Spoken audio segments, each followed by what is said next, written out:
Episode के start में ग्लोरियो pansy की तारीफ करता है क्योंकि उसने प्लेन को बिल्कुल पहले जैसा कर दिया है और कह सकते हैं कि प्लेन पहले से ज्यादा अच्छा चल रहा है। उसके बाद पेंजी खुश हो जाती है और एक कॉल लगाती है। सामने से एक फ्रॉग जैसी शक्ल का आदमी कॉल उठाता है और पेंजी उसे बताती है कि उसका सेलफोन क्रैकर ने खा लिया है, इसलिए वो अपने फादर को बता नहीं सकती है। इसलिए तुम बता देना कि हमने सेकंड टीम वर्ल्ड से ड्रैगन बॉल को कलेक्ट कर लिया है, अब हम फर्स्ट टीम वर्ल्ड जा रहे हैं। फिर वो फ्रॉग जैसा आदमी कहता है कि अच्छा किया तुमने मुझे बता दिया, वरना तुम्हारे पापा तो प्लेन चोरी कर तुम्हें ढूंढने के लिए टीम वर्ल्ड 1 पर आने वाले थे। पेंसी कहती है कि मेरी फिक्र करने की कोई जरूरत नहीं है, मैं बिल्कुल ठीक हूँ और जो दूसरे वर्ल्ड से लोग आए हैं ये काफी ज्यादा स्ट्रॉन्ग है। चीटा पेंसी से कहता है कि तुम्हारे फादर किंग होकर भी चोरी करते हैं। तो पेंसी कहती है कि ऐसा नहीं है, असल में हमारे पास सिर्फ एक ही बड़ा प्लेन है, इसलिए वो ऐसा कर रहे हैं। ये जरूरी नहीं है कि वो किंग है तो उनके पास सब कुछ होगा, हम इतने भी अमीर नहीं है। पुलमा कहती है कि अगर तुम मैजिलाइट को इकट्ठा कर लोगी तो मैं तुम्हें थोड़े से प्लेन दे सकती हूँ। उसके बाद हमें बर्फ सामान दिखाए जाते हैं जो कि काम नहीं कर रहे होते हैं और उसके बाद हमें कोमा और डेकासु भी दिखाए जाते हैं। डेकासु कुछ कह रहा होता है कि सब कुछ रेडी हो चुका है। उसके बाद हमें पता चलता है कि कोमा ने कुछ स्पेशल फोर्सेस मंगाई होती हैं कोकू और उसके दोस्तों से लड़ने के लिए। उसके बाद हमें वो स्पेशल फोर्सेस वाले बंदे भी दिखाई देते हैं, लेकिन वो अपना खाना खाने में बिजी होते हैं और वो गोमा की तरफ ध्यान नहीं देते। उसके बाद डेकासु खांसता है जिसके कारण उनका ध्यान डेकासु की तरफ जाता है। जब वो गोमा को देखते हैं वो खाना पीना छोड़कर सीधा गोमा की तरफ भागते हैं और उसके सामने अपना सर खाने लग जाते हैं। तो गाइस इस फोर्स का नाम होता है गैंडा मैरीन फोर्स। इस फोर्स के कैप्टन का नाम होता है कडाम, मेंबर 2 का नाम होता है डानिमा, नंबर 3 का नाम होता है हिलिया, नंबर 4 का नाम होता है मासिम और लास्ट और 5th मेंबर का नाम होता है गाइमोई। तो गाइस इन सभी जोकर को देखकर मेरा रिएक्शन भी सेम ऐसा था जैसा गोमा का है, बट गाइस हम इनको अंडर एस्टिमेट नहीं कर सकते और ये फोर्स हमें किनियो फोर्स जैसी वाइब दे रहे हैं। उसके बाद फिर वो अपनी पोजिंग वगैरह कर गोमा के पैलेस का कांच तोड़ देते हैं और गोमा से पूछते हैं कि इतनी भी क्या मुसीबत आ गई कि हमें लाइट फोर्स को यहाँ पर बुलाना पड़ा। गोमा कहता है कि असल में हमारे वर्ल्ड के ऊपर कोई घुसपैठ कर रहा है। डेकासु कहता है कि वैसे तो हमारे दुश्मन डीमन वर्ल्ड 2 में है और हमने वर्प सामा को डिसेबल कर दिया है, लेकिन अगर फिर भी वो यहाँ पर आने में कामयाब हो पाए तो इसलिए हमने तुम्हें यहाँ पर बुलाया है। तो उसके बाद उनका कैप्टन गोमा से पूछता है कि हमारे दुश्मन कौन है। गोमा बताता है कि हमारे दुश्मन थोड़े से बच्चे हैं जो कि आउटसाइड वर्ल्ड से यहाँ पर आए हैं, और हाँ उन्हें बच्चा समझने की गलती मत करना, वो दिखने में बच्चे हैं लेकिन वो है अडल्ट। तो उसके बाद उनका कैप्टन कहता है कि ये आप हम पर छोड़ दो, बच्चा हो या ना हो हम सब संभाल लेंगे, आप बस नहाइए और अपने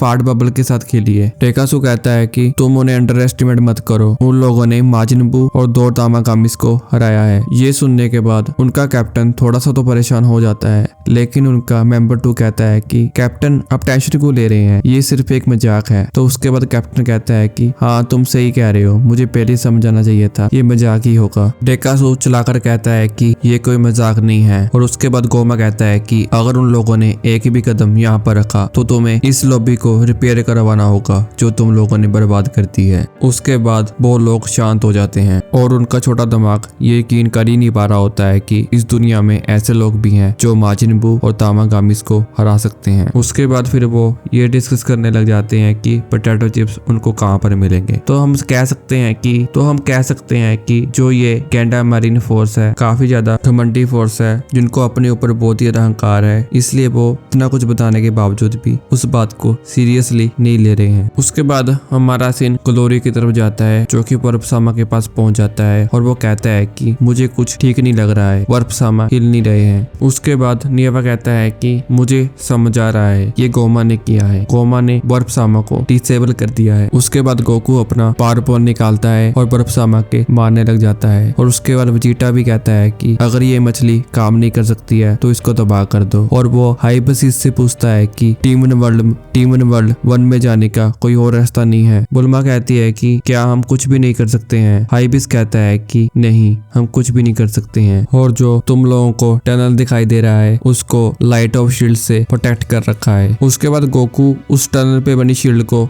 देखने लग जाता है और अपने पावर बॉल को बड़ा करने लग जाता है। पेंजी उसे ऐसा करते हुआ देख लेती है और कहती है कि ये तुम क्या कर रहे हो। गोकू कहता है कि मैं चेक कर रहा हूँ क्या ये सच में ब्लॉक्ड है। तो उसके बाद पेंसी कहती है कि क्या तुम पागल हो, जो भी शील्ड को टच करता है वो आज तक कभी भी जिंदा नहीं बच पाया है। तो उसके बाद हम देखते हैं कि जब गोकू का पावर पुल उस शील्ड को टच करता है, गोकू को बहुत ज्यादा करंट लगने लग जाता है और गोकू बेहोश होकर उस शील्ड के ऊपर गिरने वाला होता है और पेंसी उसे बचाने की कोशिश करती है। उसके बाद नेवा आगे आता है और पिकोलो कहता है कि तुम्हारा क्या इरादा है। तो उसके बाद नेवा कहता है कि मैंने बोला था अब मैं तुम्हारे साथ हूँ। उसके बाद फिर वो कोई स्पेल पढ़ने लग जाता है और अपने हाथ से कोई ब्लास्ट उस शील्ड की तरफ फेंकता है और हम देखते हैं कि शील्ड धीरे धीरे फेड होना शुरू हो गई है। नेवा के मैजिक यूज करने के कारण बहुत ही ज्यादा रोशनी हो जाती है और जिसके कारण गोकू को भी होश आ जाता है। नेवा के मैजिक खत्म होने के बाद हमें दिखाया जाता है कि वो टनल खुल गया है। टनल को खुला देखकर ग्लोरियो काफी ज्यादा हैरान हो जाता है। उसके बाद गोकू भी शिप पर आ जाता है और नेवा को कहता है कि तुम्हारा मैजिक बहुत ही ज्यादा अच्छा था और वो कहता है कि मुझे लगा था कि मैं मर ही जाऊंगा। और उसके बाद पेंसी कहती है कि मुझे यकीन नहीं हो रहा तुम बच कैसे सकते हो। उसके बाद पिकोलो क्या तुम ही थे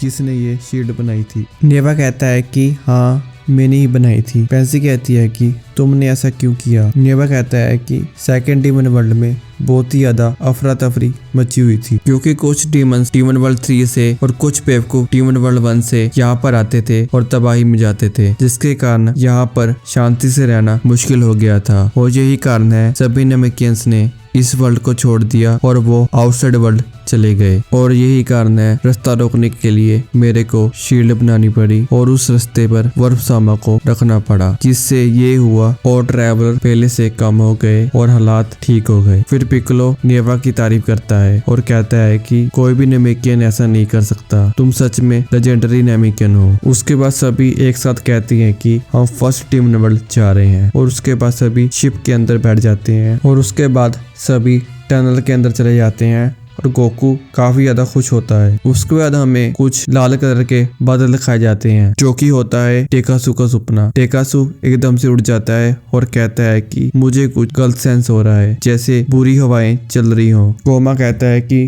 टेकासू मेरे को मत डराओ। उसके बाद हमें कन्वीनियंस स्टोर दिखाया जाता है जहाँ पे कैंडा मरीन फोर्स पहुंच जाती है जो कि पोटैटो चिप्स लेने के लिए आई होती है और तभी वहाँ पर माजिनी ब्रदर्स भी पहुंच जाते हैं जो कि इतने सारे पोटैटो चिप्स देखकर काफी ज्यादा खुश होते हैं। उनके कैप्टन को लगता है कि शायद माजिनी ब्रदर्स उनसे इम्प्रेस हो चुके हैं, इसलिए वो कहता है कि तुम चाहे जितने मर्जी स्नैक्स यहाँ से ले सकते हो। उसके बाद उनकी नजर जाती है माजिन-डू के हाथ में पकड़ी हुई एक चॉकलेट की तरफ। उनको लगता है कि माजिन-डू और उसका भाई बहुत ही ज्यादा करीब है और एक ही चॉकलेट को अफोर्ड कर सकते हैं। और उसके बाद वो सभी बहुत सारी चॉकलेट्स को इकट्ठा करते हैं और वो माजिन-डू को देना चाहते हैं, लेकिन जब वो बिल बनाते हैं तो बिल होता है 10,000, लेकिन उन सभी की जेब खाली होती है। और उसके बाद फिर वो एक चॉकलेट माजिन-डू और एक चॉकलेट माजिन-फू को दे देते हैं और वो कहते हैं कि बच्चों को ज्यादा स्नैक्स नहीं खाने चाहिए, लेकिन फिर भी माजिन ब्रदर्स उनका टैक्स करते हैं। उसके बाद हमें फिर से वो लाल बादल दिखाए जाते हैं। रेट्सू को भी कुछ महसूस हो रहा होता है, वो समझ जाती है कि शील्ड के साथ कुछ गड़बड़ हुई है। और उसके बाद हमें ग्लोरियो भी दिखाया जाता है जिसका प्लेन बेकाबू हो चुका होता है। पिकोलो हाइबिस से डीमन वर्ल्ड के टेम्परेचर के बारे में पूछता है। हाइबिस कहता है कि मुझे उसके टेम्परेचर के बारे में नहीं पता है, लेकिन मुझे इतना मालूम है वो काफी ज्यादा गर्म होता है। फिर ग्लोरियो कहता है कि डीमन वर्ल्ड में सिर्फ एक ही सन जैसा स्फीयर है जो कि उस दुनिया की ऑर्बिट में घूमता है, तो मैं कह सकता हूँ कि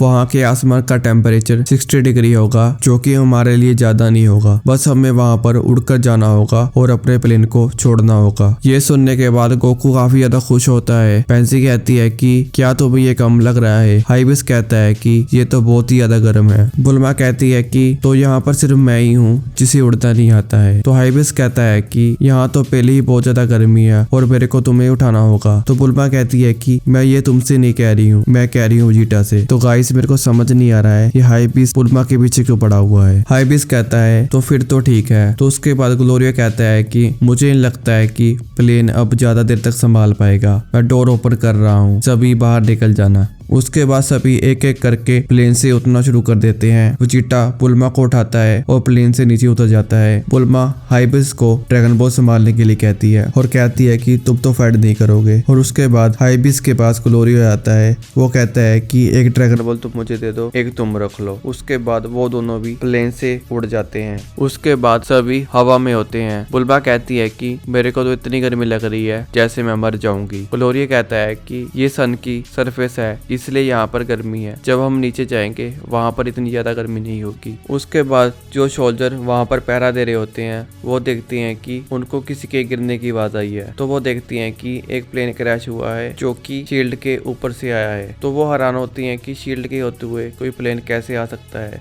तो वो देखती हैं कि कुछ लोग वहाँ से आ रहे होते हैं। उसके बाद वो सोल्जर्स सारी रिपोर्ट टेकासू को दे देते हैं। उसके बाद टेकासू स्क्रीन के ऊपर कोमा को भी दिखाता है। कोमा कहता है कि ये कैसे हो सकता है, मैंने तुम्हें बोला था ना बर्फ सामा को डिसेबल कर दो। तो उसके बाद टेकासू कहता है कि कोमा सामा मेरे को माफ करो, असल में मैंने बर्फ सामा को डिसेबल तो कर दिया था लेकिन वहाँ की शील्ड अब वहाँ से गैप हो चुकी है। उसके बाद कोमा कोको को देखता है और उसको बहुत ही ज्यादा गुस्सा आता है। वो सीधा कोको के ऊपर अंधा अटैक करने को कह देता है और उसके बाद कोमा के सोल्जर्स कोको और उस सभी के ऊपर अटैक करने लग जाते हैं। कोको कहता है कि मेरे हिसाब से हम पकड़े गए हैं। और उसके बाद कोमा के सोल्जर्स गन से फायर करते रहते हैं और कुछ प्लेन से उनका पीछा करने वाले होते हैं। और इसी के साथ ये एपिसोड इधर ही खत्म हो जाता है।